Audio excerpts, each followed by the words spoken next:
আসসালামু আলাইকুম রহমতুল্লাহ। সম্মানিত সিলেটবাসী, আমি এখন যে জায়গায় দাঁড়িয়ে আছি এটা হচ্ছে সিলেটের শাহিদগাঁ, ঐতিহাসিক একটা স্থান।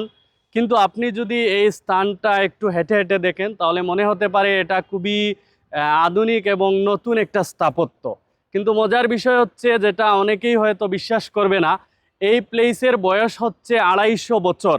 ১৭ শতকের শেষের দিকে মুঘল সাম্রাজ্যের সময় মূলত এটা তৈরি হয়। মুঘল সম্রাট ফরহাদ খা উনি মূলত উদ্যোগ নিয়ে এই প্লেসটা তৈরি করেন। তাহলে আমরা সিলেটের ভিতরে যে এত প্রায় ২৫০ বছরের একটা স্থাপত্য রয়েছে, সেটা আমরা সিলেটবাসী হয়তো অনেকেই জানি না, বা যা আমরা এটা উপলব্ধিও করতে পারি না। তো আর অনেক মজার বিষয় রয়েছে। এটা আমরা জানি যে দুই ঈদের নামাজের জন্য ব্যবহৃত হলেও এর ঐতিহাসিকতা রয়েছে। বিশেষ করে ১৭৮২ সালে এখানে একটা বিদ্রোহ সূচনা হয়ে, তার নাম ছিল সিলেট বিদ্রোহ নামে। এরপরে আমরা জানি এই উপমহাদেশের অনেক বড় বড় ব্যক্তিত্ব, বিশেষ করে মহাত্মা গান্ধী, শেরেবাংলা একে ফজলুল হক, মৌলানা ভাসানী, এরা সবাই এখানে এসেছেন।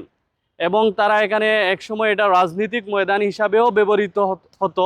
তারা এসে বড় বড় প্রোগ্রাম করেছেন ব্রিটিশদের বিরুদ্ধে। সিলেটে এখানেই আন্দোলনের সূচনা হয়েছে।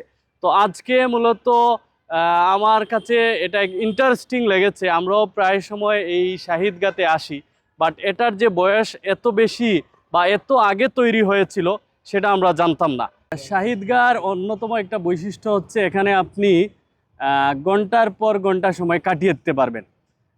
বিশেষ করে যারা শৌখিন বা যারা অবসর সময় একটু বিনোদন নিয়ে পার করতে চান, যারা কর্মব্যস্ত সময় পার করেন, তারা বিকেলবেলা অথবা সকালবেলা এখানে শাহিদগায় আসতে পারেন।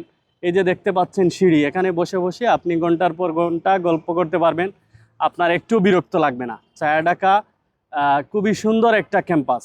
আর বিশেষ করে সকালে এটা ওপেন থাকে, আপনারা চাইলে ফিজিক্যাল এক্সারসাইজ করতে পারবেন সকালে এসে। আর বিকেলবেলাও করার সুযোগ থাকে, সন্ধ্যার পরে এটা টোটালি লক থাকে। শাহিদগার যে মিনার, এটা সিলেটের মধ্যে সবচেয়ে বড় মিনার এবং শাহিদগার সবচেয়ে বিউটিফুল পয়েন্ট, অর্থাৎ পিক পয়েন্টটা হচ্ছে মিনার এবং মিনারের নিচে। এটা রাতের বেলা আরও সুন্দর লাগে।